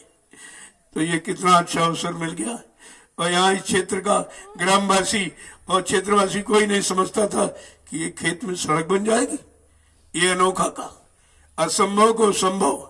अभी क्या क्या होगा जो तुम्हारे दिल दिमाग में नहीं है। ये 88,000 ऋषियों की तपोभूमि, मैं बार बार संकेत करता हूं, ये एक व्यक्ति की नहीं है। एक व्यक्ति ने तपस्या नहीं की, 88,000 ऋषियों ने। जितनी यहाँ जनसंख्या, बात तो आपको समझनी चाहिए कि 88,000 ऋषियों ने मेहनत किया और तपस्या किया, अपना पूरा जीवन बिता दिया, और सबसे लाभ से स्वार्थ से कितनी दूर रहे। आखिरकार ये किसके लिए तपस्या की थी? काम के लिए कि हमारी तपोभूमि कोई ऐसा परमार्थी कार्य कराने वाला या करने वाले लोग आएंगे तो हमको बड़ी तपस्या का लाभ मिलेगा। उनको भी लाभ आप दे रहे हो और अपने को भी लाभ, और आने वाले कितने लाखों लोगों का लाभ। अब जिस प्रेमियों ने मिट्टी दी है उनका भी लाभ है, और जिन्होंने मिट्टी को रोका उनको क्या लाभ मिलेगा? ये तो रोने पछताने वाले हैं। अभी क्या, जब आगे यहाँ का जलसा देखेंगे तो तुम्हें तो आंसू बहाना पड़ेगा कि मैंने कुछ नहीं किया।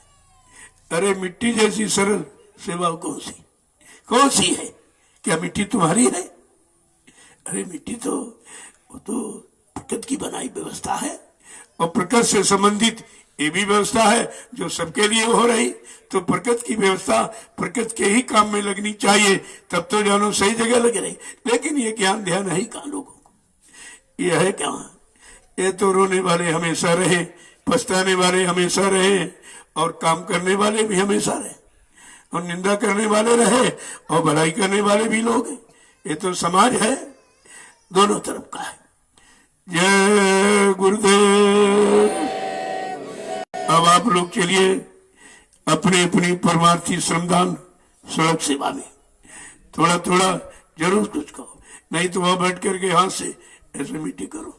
आपके शरीर का कोई ना कोई अंग लगना चाहिए इसमें, तब तो शरीर को लाभ मिलेगा। वो बैठे बैठे कुछ नहीं होगा, बैठे रहोगे तो कुछ नहीं होगा। और सबको करना चाहिए, इसमें सबके लिए है। और भाई सबको लाभ लेना तो सब लोग करो, उसमें किसी को मना किया जाता। अब ये जितना यथाशक्ति, जितनी ताकत उतना करो, हमेशा करते रहो। अरे वो थक गए हो, थोड़ा बैठ जाओ, दूसरों को मौका मिल जाएगा। दो काम तुम ही करते रहोगे, दूसरों को मौका कैसे मिलेगा? तो कितना बड़ा ये जनमत है, जब लोग देखते हैं तो हैरत में रह जाएंगे। ये भी है तुम्हारे देखने, तुम जब वहां जाओगे देखकर लोग आश्चर्य हो जाएंगे।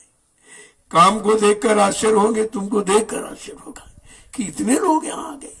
कैसे आ गए? क्योंकि मैं तो किसी को बुलाता नहीं हूँ, इस समय बुलाने वाला काम नहीं। जो अपनी इच्छा और स्वेच्छा और श्रद्धा सेवा भाव में आ रहा, तो उसे वही कैसे रोका जाए? सेवा भाव और श्रद्धा किसी की मिटाई नहीं जा सकती, क्योंकि हम आप उसे बना नहीं सकते। वो संस्कारों से बनती है। अगर संस्कारों के बरखिलाफ कोई काम करोगे तो ये तुमको नुकसान उठाना पड़ेगा। तुम किसी को का सेवा भाव कैसे खत्म कर सकते? जब बना नहीं सकते तो खत्म कैसे कर सकते? सेवा भाव में लोग आ रहे, मैं किसी को नहीं बुलाता, क्योंकि इस समय जमाव भीड़ लगाने का आदेश नहीं है। अब जब इतना बड़ा परिवार है और यहाँ 200 तो लोग हमेशा रहते, एक छोटा सा नगर तो बसा हुआ है, वो तो परमानेंट रहते, तो उतना तो परिवार है ही है। अब इन परिवार इतने लोगों के अगर परिवार से एक एक आदमी आ जाएगा तभी भीड़ हो जाएगी। पहले विचार कीजिए, ये भीड़ नहीं है, ये सब अपनी अपनी सेवा और भावना को लेके आए हैं।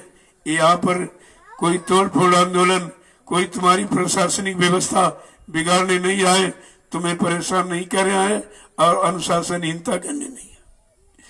कितने प्रेम पद में सेवा करेंगे, अपने घर चले जाएंगे। कोई एक दिन रहेगा, 2 दिन चला जाएगा, फिर आएंगे चले जाएंगे।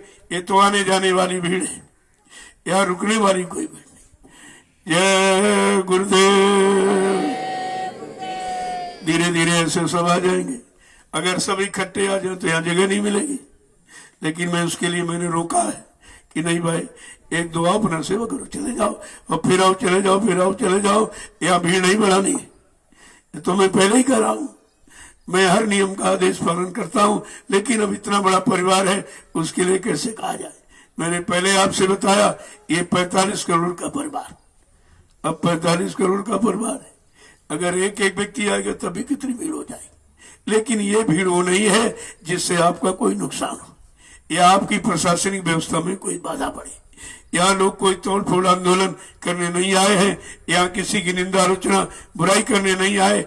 ये सेवा भाव लेके आए, और सेवा करने का अधिकार तो सबको है, और सेवा की शिक्षा सबको दी गई, और सब लोग सेवा ही तो करते हैं। जो नौकरी करता हो भी देश की सेवा कर रहा है, समाज की सेवा कर रहा है, लोग परिवारों की सेवा कर रहे हैं, और ये भी गुरु परिवार की सेवा है। ये सेवा से कौन अलग है? कोई अलग कोई चीज नहीं है, बस समझने की जरूरत है।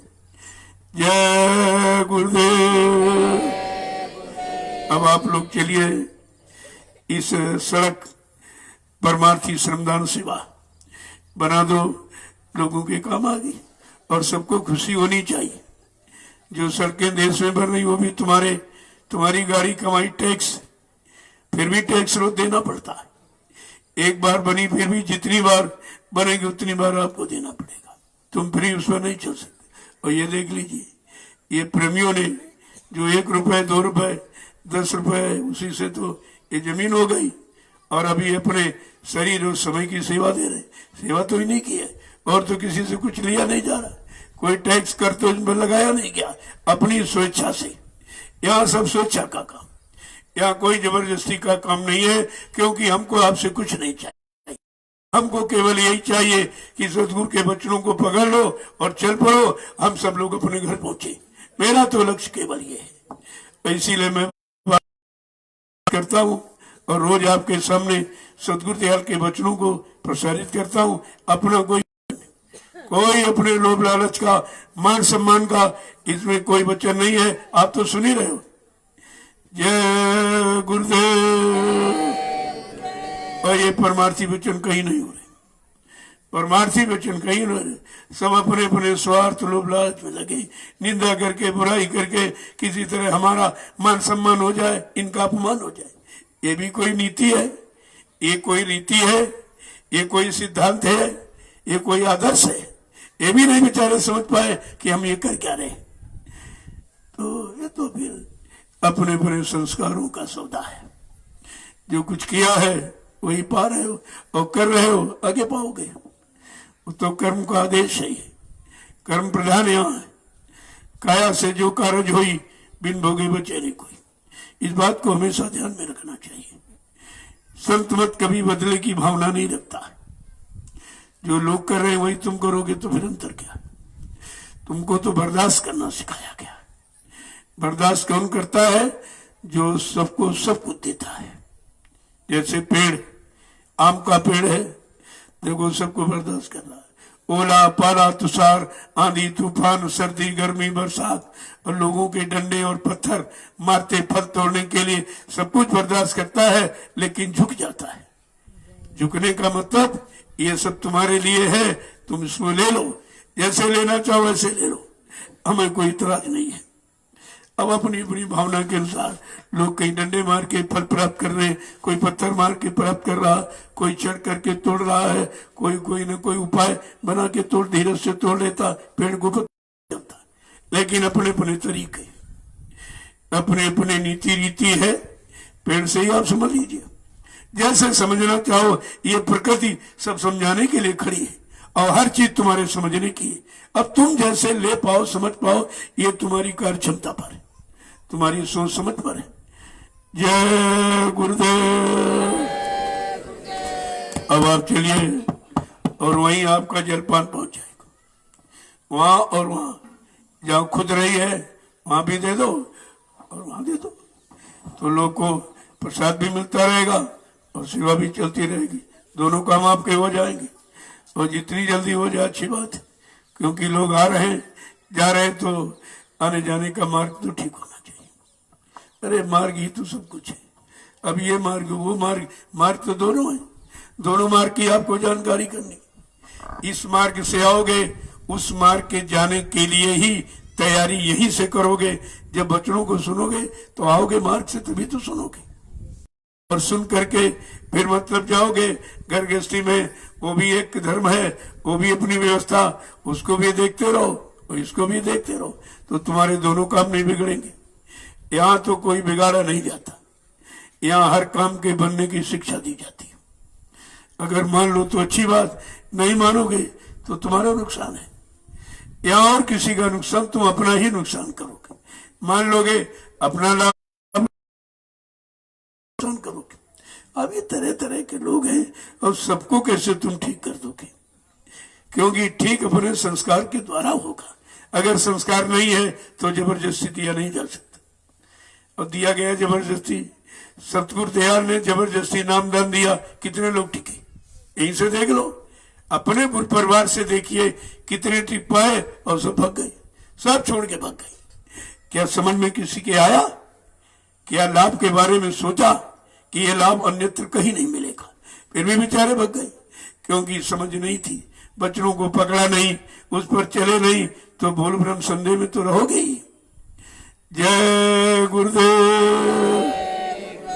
अब आप चलिए सेवा में, और मैं तो शाम को आपके दर्शन करता हूँ, क्योंकि आप मेहनत करते हो, परिश्रम करते हो, सेवा करते हो, तो सेवक का दर्शन बड़े भाग से मिलता है, क्योंकि सेवा भी बड़े भाग से मिलती है, फिर उनका दर्शन बड़े भाग से मिलता है, और मिल जाए तो उसका सौभाग्य है। इसलिए मैं अपने सौभाग्य के लिए आप सभी सेवादारों का दर्शन करता हूँ। फिर आपको शाम को प्रसाद भी मिल जाता है, उससे आपकी थकावट दूर हो जाती है और थोड़ा सा राहत भी आपको मिल जाती। तो दोनों काम, ये दोनों काम कहीं नहीं हो रहे। पूरे हिंदुस्तान में आप चले जाओ, ये काम कहीं। पहली बात तो प्रसाद कहीं होता ही नहीं, कोई नहीं प्रसाद देता है, क्योंकि सबको लेने की पड़ी, देगा कौन?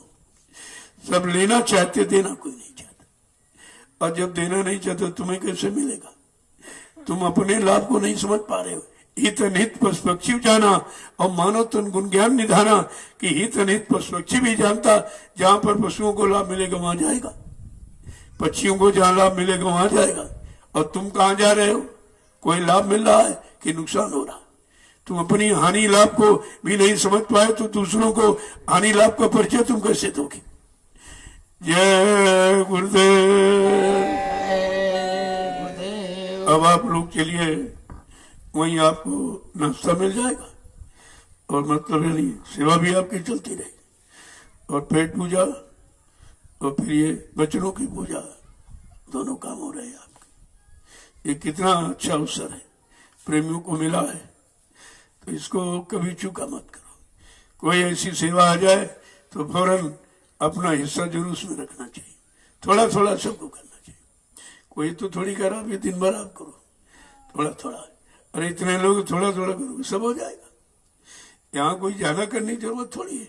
अब अपनी जैसे शरीर की यथाशक्ति है उतना करो, जो सामर्थ्य उसी के अनुसार, चाहे वो सेवा देने वाली हो चाहे करने वाली, यथाशक्ति ऐसी हो। ऐसा ना हो कि दे करके मन तुम्हारा गुनामन कर रहा, अरे भाई हमने ज्यादा दे दिया, यही पैसा हम बच्चों में लगाते, तो बच्चों में तो जिंदगी भर लगाया, क्या मिला? बच्चों में लगाने से कोई परमार्थ थोड़ी बनेगा। और ये परमार्थी है तो कहा उसी में से निकाल कर। पहली बात तो जब नामदान लिया सदगुरु से हमने आपने, तो हमारे आपकी कमाई का होता, 10 तो उनका है ही, तब तुम्हारी कमाई शुद्ध रहेगी। और तुम वो निकालते नहीं, बाद में रोते हो, ये नुकसान हो गया, कोई बरकत नहीं हो रही, काम धंधा नहीं चल रहा, तो क्यों? चलाने की युक्ति आपने नहीं कि जो भी आप करते हो उसमें 10 अगर रोज का निकालते रहो तो बरकत जुड़ जाएगी, कोई नुकसान नहीं होगा, कोई चोरी नहीं, कोई दुर्घटना नहीं, कोई बीमारी नहीं, तो कितना बड़ा लाभ। लेकिन तुम हिसाब लगाने लगते हो, कि 100 रुपए में 10 रुपए निकालेंगे तो 10 रुपए की कोई सब्जी एक दिन आ जाएगी, तो कितने दिन खाते खाते हो गया, क्या मिला, क्या मिला आपको? तो गुरु की महिमा नहीं मालूम। अरे भाई दशांश तो गुरु का होता ही आपके हर काम में, दिनों में भी दशांश, 365 दिन होते तो दशांश निकालिए थे, इतने दिन गुरु के काम में देना चाहिए, तब तो दिनों का लाभ मिलेगा। जो भी आप आमदनी करते हो दशांश निकाल दो तो उसमें भी आपकी बरकत जुड़ जाएगी। काम देखो सब है। कुछ लोगों ने कहा कि मैं तो मजदूर हूँ, रोज कमाता खाता हूँ, मैं कैसे सेवा करूं? तुमने कहा नहीं, आप भी कर सकते आप ही कर सकते। जैसे जितना आटा तुम्हारे यहाँ लगता है उसकी एक चुटकी ऐसे भरो, एक मिट्टी की हांडी में डाल दीजिए, एक चुटकी। अरे एक चुटकी तो फैला देते हो, खाना बनाने में फैल जाता है। ऐसे चुटकी भरो, ऐसे एक छोटी चम्मच ऐसे दाल डाल दी, ऐसे छोटी चम्मच चावल डाल दिया, और महीने में आप जोड़िए, एक चुटकी जब आटा डालोगे 2.25 किलो बनता है, 2.25 किलो। आपसे 2 किलो तो मांगा गया, 2 किलो की बात की गई, 2.25 किलो एक चुटकी से बन जाता है। ये कोई नहीं कह सकता कि हम कर नहीं सकते। अब बहाना के लिए तो बहुत है, न करने वाले के पास लाख बहाने हैं, जिसको करना कोई बहाना नहीं। ये बात समझिए आप, ऐसे नहीं कह दिया 2 किलो, हर व्यक्ति कर, मजदूर भी कर सकता है। इतनी छोटी सेवा, लोगों ने कहा बहुत छोटी बहुत छोटी, हमने तुम क्या जानो, छोटी ही बड़ी बना देगी। अरे इतना इतना डरोगे ढेर बड़ा बन जाएगा, और वही हुआ, लोगों ने देखा है। हमने कहा जो बड़े बड़े राष्ट्रीय कार्यक्रम होते हैं उनमें यही नियम रहेगा, 2 किलो गेहूं चावल और मतलब यानी 25 रुपए, तो 25 रुपए के तुमसे किसी कोई मांग रहा है, वो 25 रुपए में तुम्हारे 2 किलो की रोटी तैयार होगी, तो रोटी ऐसे गेहूं तो नहीं खा लोगे। अरे भाई पिसाई का उसी में, और फिर रोटी अगर बन जाए तो ऐसे नहीं खा लोगे, उसके लिए सब्जी चाहिए, दाल चाहिए, मिर्च मसाला चाहिए, ये सब आपको चाहिए, तेल गुड़ चाहिए, ये कहाँ से आए? तो 25 रुपए जब खर्च होंगे तब 2 किलो की रोटी बन के तैयार होती। इसमें किसी से क्या लिया जा रहा है? कोई मैं अपने लिए कह रहा हूँ, तुम्हारी रोटी के लिए। बात तो समझते नहीं हो, उलझ जाते। मैं तो अपने लिए कभी कुछ नहीं कहता कि हमको आप दीजिए, हमारे पास ले आइए, ये मैं काम नहीं करता हूँ। हाँ मैं तरीका जरूर बता देता हूँ, करना आपको है और आपके लिए तरीका। ये 2 किलो गेहूं क्या किसी और के लिए आप दे रहे हो? अगर तुम 10 लोग आ गए तो तुम्हारे परिवार भर के लिए नहीं हो पाएगा। अगर 10 किलो 10 लोग आ गए तो जितना परिवार हर व्यक्ति के लिए बताया गया वो सब तुम्हारे खाने भर का होगा।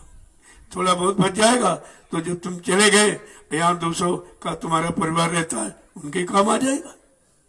ये तो तुम्हारे काम ही की बात है। जय गुरुदेव।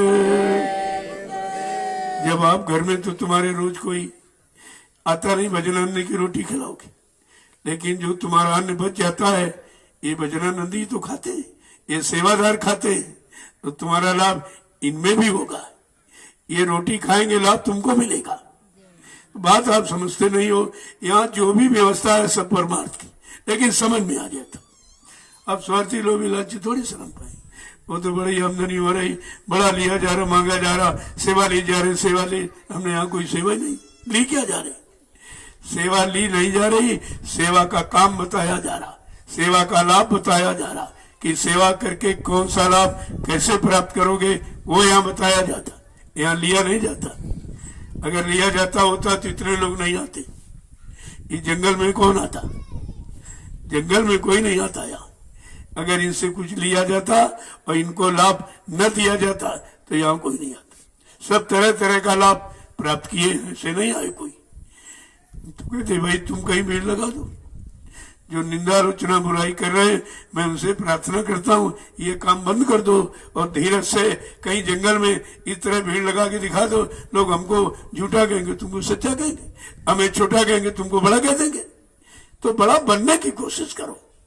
किसी को छोटा कह के बड़ा तो बनी नहीं जा सकता, किसी की निंदा आलोचना बुराई करके तो महान कभी बना ही नहीं जा सकता। ये तो सिद्धांत भी नहीं है। पता नहीं भाई कब समझ में आएगा, मालिक कब दया करेगा, कब इनकी बुद्धि में विवेक ज्ञान पैदा करेगा। मैं तो इनके लिए भी प्रार्थना करता रहता हूँ और इनको प्रणाम करता रहता हूँ। मेरा ऐसा कोई काम नहीं। जय गुरुदेव। अब आप लोग चलिए अपनी इस परमार्थी श्रमदान सड़क सेवा में तो ये बन जाए और प्रेमी आ जा रहे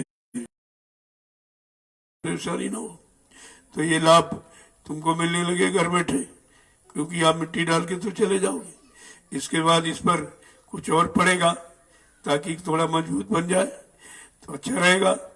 तो उसके लिए जो आप 1 रुपये 2 रुपये रोज ये दे रहे हो कि नहीं नहीं हमारा लगा दीजिए, एक तो सामने निर्माण हो रहा उसमें आपका लग रोज का रोज उसी में आपका लगता चला जा रहा है।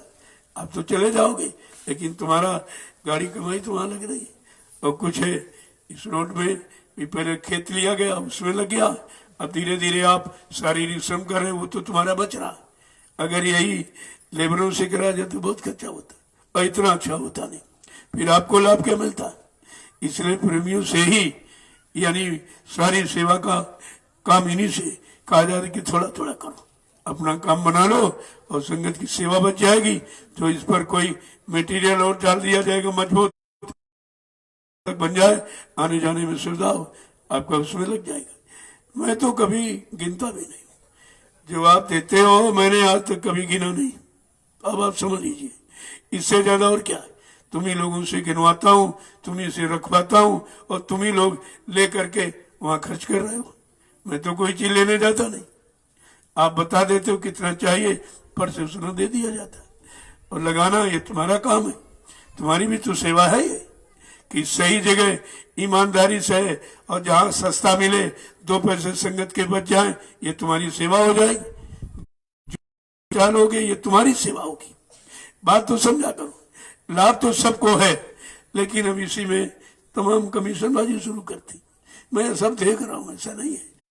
चलो हमने कहा भाई कोई मजदूरी लेके कर दे, अच्छी बात, अपनी मजदूरी ले लेगा कर देगा, लेकिन परमार्थी लाभ नहीं मिलेगा, उससे वंचित रह जाएगा। तो कुछ न कुछ तो सेवा भाव रखना चाहिए। दुनिया पड़ी कहीं कमाओ कहीं लूटो, तो दुनिया पड़ी हुई है, लेकिन कम से कम धर्मार्थ परमार्थ तो समझो कुछ न कुछ कि अपनी जेब का कुछ लग जाए ताकि तुम्हारा भी उसमें जुड़ जाएगा। आपने लगाया नहीं, लोगों ने दिया वही लगाते रहे तो एक सेवा से आप वंचित रह जाओगे कि तुमने तो कुछ अपनी गाड़ी कमाई लगाई नहीं, तुमने दशांश तो गुरु के काम में खर्च किया नहीं, तो उस लाभ से आप वंचित रह जाओगे। इसलिए करो और कराओ, लोगों का लगा दो और थोड़ा बहुत अपना भी लगा दो खुशी से, जबरदस्ती नहीं। अगर मन गवाही नहीं देता मत लगाइए, मैं इसके लिए कभी सलाह देता ही। गुरुदेव अब आप चलिए इस सेवा में, वहीं आपको जलपान मिल जाएगा क्योंकि नाश्ते का समय भी धीरे धीरे आ रहा। भंडारे वाले भंडारे सेवा, तुमको समय मिले तो मिट्टी डालना। तुम भी तो उन्हीं की सेवा कर रहे हो जो मिट्टी डाले, उन्हीं के लिए भोजन तैयार कर रहे। अगर ये खुराक नहीं मिलेगी तो ये मिट्टी डाल सकते, तो तुम्हारा तो काम उसमें हो ही रहा। तुम ये क्यों सोचते हो कि हमने ये नहीं किया वो नहीं किया। हाँ समय मिल जाए तो चले जाओ, बाकी जो जो गौशाले वाले गौशाली सेवा में रहेंगे वो सेवा अपनी पूरी करो, समय मिल जाए तो चले जाओ। ये तुम्हारी सेवा तो जुड़ी हुई है, ऐसा नहीं है। जो जहाँ अब ये खेती वाले अपनी खेती की सेवा करें और तुमको तो समय मिल जाए तो ठीक है, नहीं तुम तो सेवाओं का ध्यान रखो। जो जहाँ कर रहा है लगा है वहीं लगेगा, वो सेवा छोड़ के आप नहीं जाएंगे, नहीं आपका तो नुकसान हो जाएगा। तो सेवा आपको दी गई समझ करके, तुम्हारे अंदर भाव बनाया गया समझ करके, ऐसे नहीं भाव पैदा किया। तुम अपने आप थोड़ी कर रहे हो, वो तो भाव तुम्हारे अंदर बनाया जा रहा तब तुम कर रहे हो। लोग यहाँ अपने आप नहीं आ रहे, इनके अंदर भाव पैदा किया जा रहा। सेवा की उमंग उठी, तरंग और सत्संग की उमंग उठी तो चले जा रहे हैं, सुनेंगे चले जाएंगे, सुनेंगे चले जाएंगे, सेवा करेंगे चले जाएंगे। ये तो आश्रम है, यहाँ तो कुछ न कुछ सेवा बनी ही रहती। जैसे आप अपने गृहस्थ आश्रम में कोई बैठता कौन है भाई, खेती वाला खेती की सेवा कर रहा, दफ्तर वाला रोज दफ्तर जा रहा, व्यापार दुकान वाले रोज व्यापार दुकान कहाँ बंद करते हो। ऐसे ये भी तो आश्रम है, तो आश्रम की जो लोग रह रहे हैं उनके लिए भी वही व्यवस्था, वही चीजें चाहिए। तो उसके लिए व्यवस्था है क्योंकि ये आश्रम भिखारियों का नहीं है।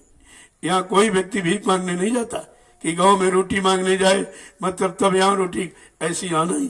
इसीलिए आपकी व्यवस्था बनाई जा रही है कि आप सेवा कर रहे हैं, आप यहाँ रह रहे हैं, तो आपके रोटी की, कपड़े की व्यवस्था हो जाएगी। ये जय गुरुदेव आध्यात्मिक वैचारिक समिति, वैचारिक प्रचार समिति तमाम तरह के जनसेवी कार्य करती है। ये भी हिंदुस्तान के लोग सुन रहे हैं, ऐसा नहीं है। ये और कोई समिति और कोई संगठन संघ इस तरह के काम नहीं करता। कोई न कोई उसका स्वार्थ है। अगर वो करता है तो सरकार से टैक्स ही माफ करा रहा, कोई न कोई भावना उसके अंदर स्वार्थ की जरूर। लेकिन ये जय गुरुदेव आध्यात्मिक वैचारिक प्रचार समिति इस तरह की भावना न रखकर निःशुल्क समाज सेवा करती है।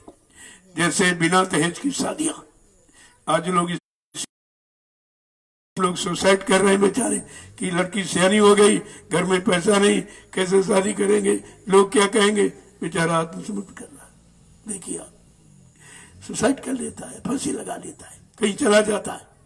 तो इस दुख दर्द से बचने के लिए ये समिति, यानी मतलब बिना दहेज की शादियां, और कितनी हो चुकी है आप देख रहे हो, और कितनी होती रहेंगी, और धीरे धीरे सभी इसको अपनाएंगे। क्योंकि परेशान सब है, चाहे अमीर हो चाहे गरीब हो, सब परेशानी दहेज से। दहेज जैसी बीमारी और दहेज जैसा ही नहीं, जिसको लग जाता है बेकार कर देता। ये है बिना दहेज की शादियां, और मुंडन संस्कार और नामांकन संस्कार, ये गोपवीर संस्कार, जितने संस्कार जो मतलब केवल दान दक्षिणा के रूप में बन गए हैं, लेकिन जय गुरुदेव आध्यात्मिक वैचारिक प्रचार समिति निःशुल्क सेवा करती। इसके करने में कोई पैसा नहीं। ये संस्कार है, संस्कार तो महात्माओं के यहाँ डाले ही जाते, और संस्कार कौन डाल सकता है। तो ये काम आपका देखो विभूत हो रहा है, ये सब कार्य हो रहा है, ऐसा नहीं है। और यहाँ निःशुल्क लोगों को आवास, रहने का कोई किराया नहीं, भोजन का कोई किराया पैसा नहीं, बिजली पानी का कोई किराया नहीं। इससे बड़ा और क्या हो सकता है। ये निःशुल्क सेवा जो कहीं नहीं मिलेगी। कहीं आप चले जाओ, अगर धर्मशाला लिखा है तो वहां भी खाने का पैसा देने पड़ेगा, और रात में रहोगे तो किराया देना पड़ेगा। लेकिन यहाँ ये कुछ नहीं। ये है सतगुरुधाम। पहले आप समझिए इसको, जय गुरुदेव आध्यात्मिक आश्रम गुरुद्वारा सतगुरुधाम। ये आप पहले जब ये पढ़ोगे तब तुम्हारी समझ में आएगा ये क्या है। और निःशुल्क दवाएं, धीरे धीरे व्यवस्था बढ़ रही। अभी 1 साल तो हुआ भी नहीं, 1 साल में इतना काम, फिर आगे और शाकाहार का बिल्कुल निःशुल्क प्रचार, अपने आप। कोई प्रसारण का खर्चा नहीं दिया जा रहा कि लोग प्रसारण में कितना खर्चा करते हैं, है कुछ प्रचार कुछ कराते पैसा दे करके। लेकिन ये काम, ये समिति इस पर विश्वास नहीं करती है। ये स्वतः अपने पर विश्वास करती है। ये हमारा कर्म है, हमारा धर्म है, हमारा कर्तव्य है, हम देश के समाज के नागरिक का फर्ज है। तो इसलिए ये अपने आप स्वतः करती है। पूरे देश में शाकाहार का प्रचार, एक नया पैसा किसी से नहीं लिया। पहले आप समझिए, तब तुम्हारी समझ में आएगा ये जय गुरुदेव आध्यात्मिक वैचारिक प्रचार समिति क्या क्या निःशुल्क सेवाएं समाज देश को दे रही है। तब आपकी समझ में सब आ जाएगा। और धीरे धीरे जैसे जैसे बढ़ता जाएगा, व्यवस्था बनती जाएगी। आगे शिक्षा की भी व्यवस्था हो जाएगी कि गरीबों के बच्चे निःशुल्क शिक्षा पाए, उनको किताबें और कपड़े और भोजन आश्रम मुफ्त में देगा। ये सब भी निःशुल्क है, लेकिन व्यवस्था बनने पर। अभी तो केवल बैठा गया, अभी कितना समय हुआ। इतने समय में लोग तो कितने सालों से बैठे, कुछ नहीं कर पाए। ये तो अभी 1 वर्ष भी पूरा नहीं हुआ। अभी सितंबर आगे आ रहा, तभी 1 साल आपका। तो देखो 1 साल में कितना काम। और उसका एक प्रमाण है, ये सामने आपका निर्माण हो रहा। ये देखो जो सालों में काम होता, इन प्रेमियों ने महीनों में कर दिया। हमारे राजमिस्त्रियों ने रात दिन परिश्रम करके ये काम किया है। ये तो सराहनीय है, और इनका तो नाम इतिहास में है ही, जिन्होंने इतना बड़ा काम किया। ये देखिए आप, जो सेवादार रात दिन मेहनत करते हैं, वो ये समझ के नहीं करते, रात देखते नहीं, दिन नहीं देखते, समय भी नहीं देखते, समय से ज्यादा समय देने की कोशिश करते हैं, क्योंकि इनके अंदर है ये मेरा है, ये मेरा है, मेरी व्यवस्था है, हमको करनी है। तो इसमें समय की क्या पाबंदी। इन्होंने सुबह 7 बजे लग जाती और रात को 10-10, 11, 12 बजे तक करते काम। तो ये इसीलिए करते कि हमारा है, हम सब गुरु परिवार का है। ये भावना जब सबके अंदर बन जाएगी तो किसी चीज की कमी नहीं होगी। जय गुरुदेव, जय गुरुदेव। और आपकी ये खेती है, ये भी रात दिन बेचारे परिश्रम करते, ये भी नहीं देखते समय, दोपहर धूप ज्यादा कुछ नहीं, लगे पड़े। किस लिए कि भाई चलो ये परिवार में इतने लोग हैं तो ये सब्जी कहां से आएगी, क्योंकि मोल अगर लीजिए बहुत पैसा खराब होगा। तो उस धन को बचाने के लिए ये आपकी व्यवस्था है, ये सब भंडारे की व्यवस्था है। यहाँ कोई काम किसी व्यक्ति विशेष के लिए नहीं है, विशेष जाति के लिए नहीं है। यहाँ कोई छोटा बड़ा गरीब अमीर का तो प्रश्न ही नहीं है, सब एक ही समान।